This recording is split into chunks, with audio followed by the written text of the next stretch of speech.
अपना जो time line है वो काफ़ी फिक्स था और काफ़ी जो प्रैक्टिस थी वो मैंने काफ़ी की, मतलब प्रीलिम्स के लिए, मेंस के लिए। तो उसकी वजह से मेरा फर्स्ट अटेम्प्ट में क्लियर हो गया क्योंकि I was given an early start, I give early start to this preparation. इस वजह से पहली अटेम्प्ट में मेरा क्लियर हो गया। सो क्या है ना, सेकंड अटेम्प्ट में I could not clear the mains. Third attempt में I went till the interview round, उसमें मेरा नहीं हो पाया फाइनली सिलेक्शन। एंड फोर्थ मैंने मेंस अभी लिखा, उसका रिजल्ट अभी आना बाकी है। In the second and third round मेरे संग क्या होता है सेकंड राउंड में, बिकॉज मेरा स्कोर काफ़ी कम आया था एसए एंड ऑप्शनल में। For the past 2 years I have not been getting good score in the optional, जिस वजह से मेरा ओवरऑल सिलेक्शन नहीं हो पा रहा है। Hello everyone, welcome to student. तो सभी हमारे साथ हैं सचिन अग्रवाल, जिनका यूपीएससी में 610 रैंक के साथ फर्स्ट अटैम्प्ट में 2020 में सिलेक्शन हुआ था और इन्होंने 2 times यूपीएससी का इंटरव्यू दिया है और ये थर्ड मेंस लिखा है। सर आपने फोर्थ मेंस लिखा है इस बार भी, और अभी ये इंडियन ट्रेड सर्विसेज में है, असिस्टेंट डीजीएफटी इनका पोस्ट है। और आज हम सर से जानेंगे कि इनकी वर्क प्रोफाइल क्या होती है और थोड़ा बहुत प्रिपरेशन के टाइम में, क्योंकि अभी भी सर अटैम्प्ट दे ही रहे हैं और फर्स्ट अटैम्प्ट में आप समझ रहे यूपीएससी क्लियर करना अपने आप में कितनी बड़ी बात होती है। और जनरली स्टूडेंट्स हर कोई चाहता है कि फर्स्ट अटैम्प्ट में यूपीएससी क्रैक हो जाए, तो वो भी जानेंगे। सो चलिए बात करते हैं सर से डिटेल में। आप सबसे पहले एजुकेशन बैकग्राउंड बताएंगे अपना। तो मेरा 12th तक I have done, in 12th I have PCM, so I did my 12th class from Bulandshahr School, Bulandshahr. Post which I did my BHD honors from Delhi University, Crodimal College. So I passed out in the year 2020. Post which I gave my first attempt. तो मेरा first attempt में ही selection हो गया। तो in 2021 so I am Indian Trade Service officer of 2021 batch. उसके बाद मैं लगातार अटेम्प्ट्स दे रहा हूँ and this is my fourth attempt and fourth I have written just recently fourth mains and जिसका रिजल्ट अभी तक अवेटेड है। राइट। सर मेरे बैच के हैं, जैसे मैं भी हंसराज कॉलेज से था, सर क्रोरीमल से हैं। तो सर ये आपने फर्स्ट अटैम्प्ट में सिलेक्शन ले लिया और जनरली आपके बैच के खुद आपने स्टूडेंट देखे होंगे अभी तक अटैम्प्ट दिए जा रहे हैं, यूपीएससी नहीं निकल रहा है। मैं भी अपने फ्रेंड्स को देख रहा हूँ तो इक्का दुक्का लोगों का ही हो रहा है। तो आपने ऐसा कॉलेज टाइम से क्या एक्स्ट्रा एफर्ट डाले थे सो दैट कि आपका थर्ड ईयर और फिर एग्ज़ाम दिया, सिलेक्शन हो गया? जी, तो मैंने जब मैं फर्स्ट ईयर में ही था कॉलेज में, so I try to study, do the self study on my own. And मैं साथ में मैंने कोचिंग ली थी फर्स्ट ईयर में, तो इससे क्या है मेरा एक बहुत अच्छा स्ट्रॉन्ग बेस बन गया। एंड लास्ट जो 1.5 years था that I completely devoted to my self study after doing the coaching. Okay. साथ में मैं शुरुआत से मेरी स्ट्रेटजी काफ़ी बिल्कुल क्लियर थी कि I try to do my test, जितने मेरे असाइनमेंट्स है, जो सिलेबस का कम्प्लीशन है, अपना जो टाइम लाइन है वो काफ़ी फिक्स था और काफ़ी जो प्रैक्टिस थी वो मैंने काफ़ी की, मतलब प्रीलिम्स के लिए, मेंस के लिए।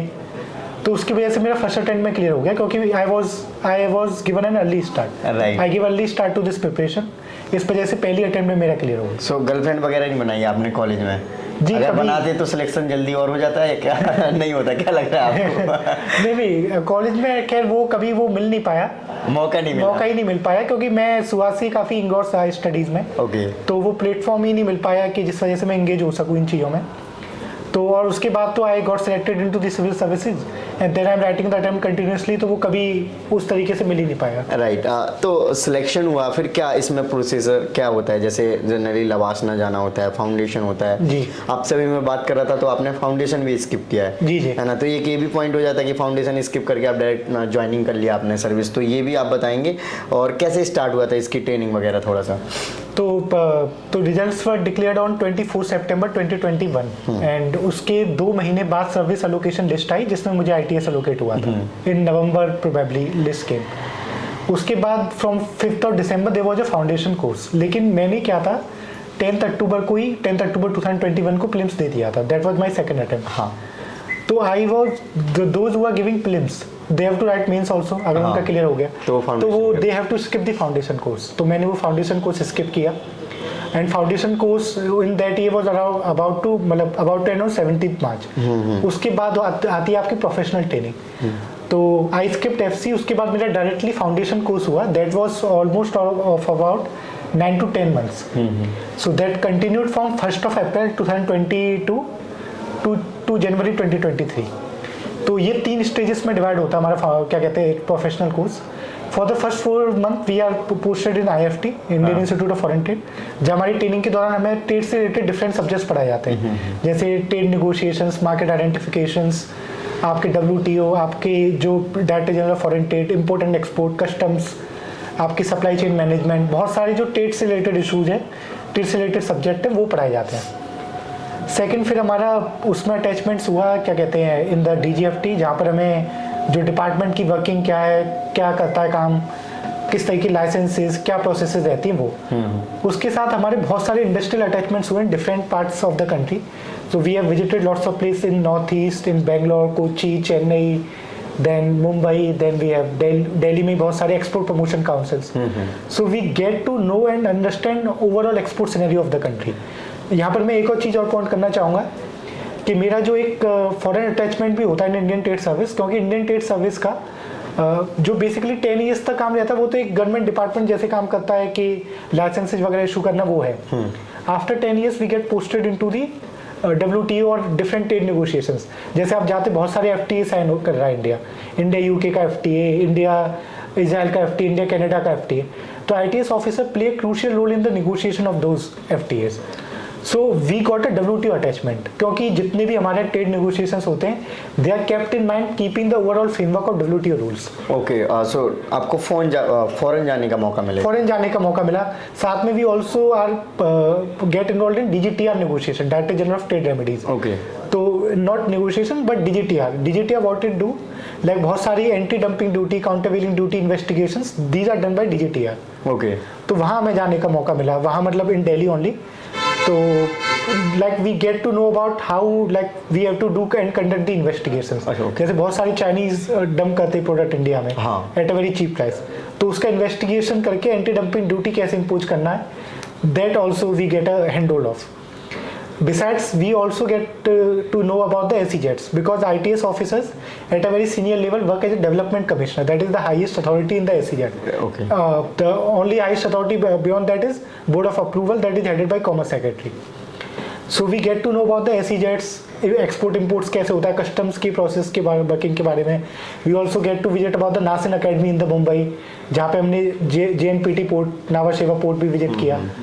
तो that was overall our work. Okay, so कह सकते हैं कि बिजनेस में जो इंडियन बिजनेस, उसमें आपका काफ़ी बड़ा रोल रहता है जी, है ना। बिजनेस को कैसे जो व्यापारी है उसको किस तरीके से हेल्प हो, या फिर आप उसके ऊपर किस तरीके से ड्यूटी, कस्टम चार्ज वगैरह इम्पोज करते हैं, ये सब। जी जी। ओके, जैसे CGL वगैरह के थ्रू सर जो सिलेक्ट होते हैं, जैसे कस्टम इंस्पेक्टर हो गए ये सब, या फिर GST इंस्पेक्टर हो गए, तो ये सब आपके अंडर में काम करते हैं? जी, ये कस्टम्स इंस्पेक्टर डायरेक्टली हमारे अंडर काम नहीं करते, but they work in the customs department. Okay, particularly.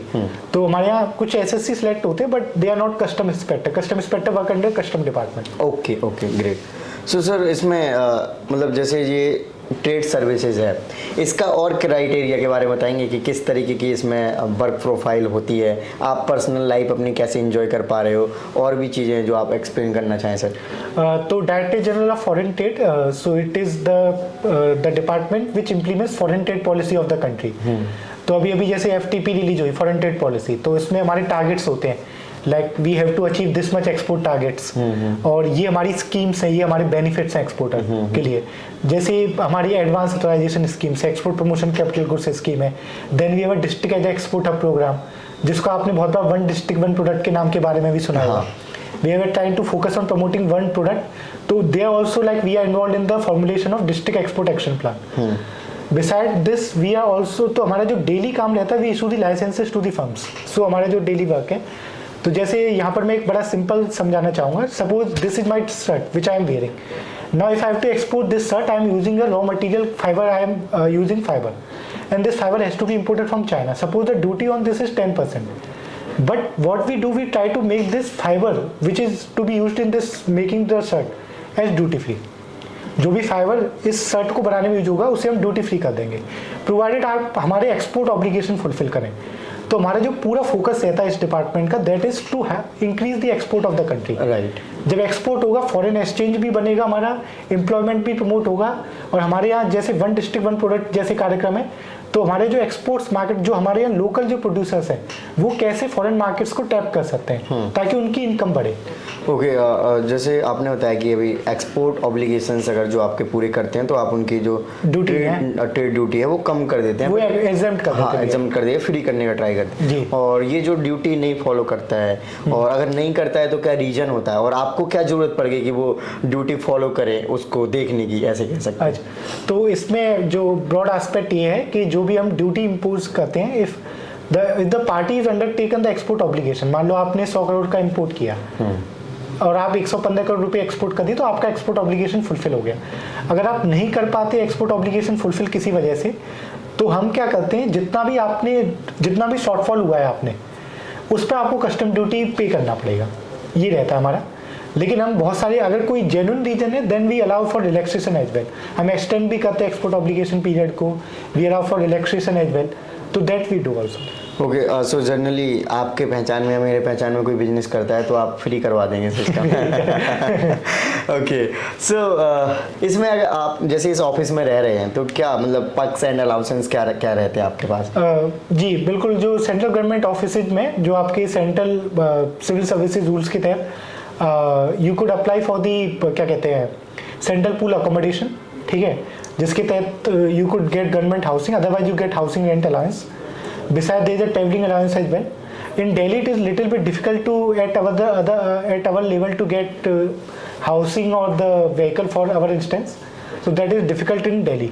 Outside Delhi, at the level of Deputy Director General of Foreign Trade (DDGFT), when we are get promoted to DDG, we get housing as well as vehicle. Okay. So ये competition है यहाँ पे. Yes, in Delhi, see in Delhi, why it happens? Because Delhi, if you see, the entire central government sits here. So the bureaucratic workforce in Delhi is really very huge. So वो नहीं there are चाहते almost 70 ministries and departments, and total number of Group A officers working there must be more than 3,000. Okay. So that's why there is a shortage, and that's why there is a huge waiting list to get the accommodation and everything.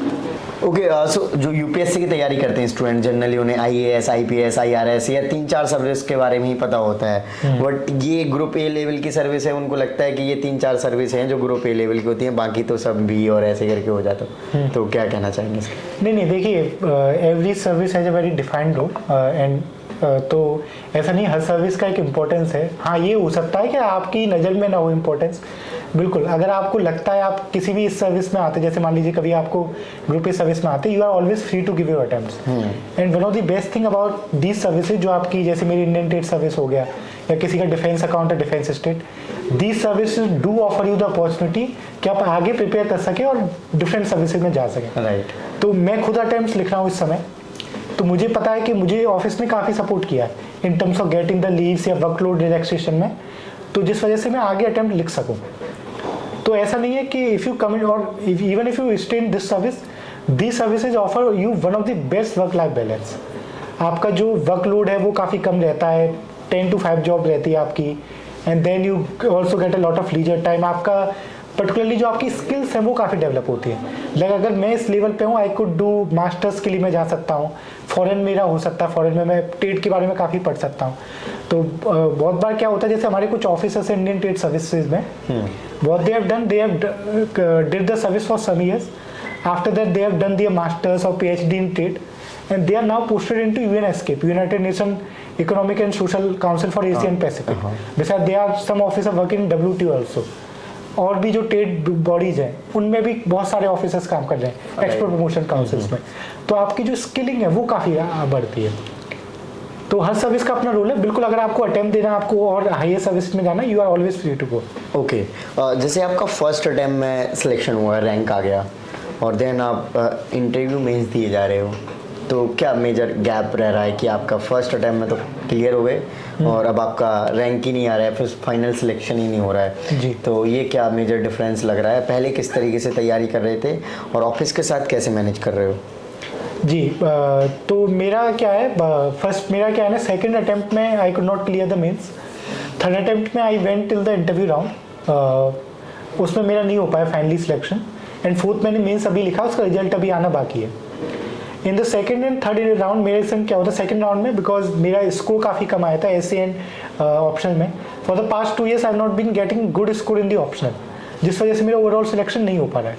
And जो मेरे marks से I require a huge jump जो मुझे service चाहिए। Like अब ऐसे नहीं है कि मैं केवल इंटरव्यू क्लियर कर ले जाऊँ या फिर नाम उसमें भी आ गया फाइनल लिस्ट में, तो भी it is not a big thing because I have to get into very higher service right now. तो उस वजह से मेरा वो इतना क्वांटम स्कोर नहीं आ पा रहा है, इतना क्वांटम जंप नहीं आ पा रहा जिस वजह से मैं जा सकूँ।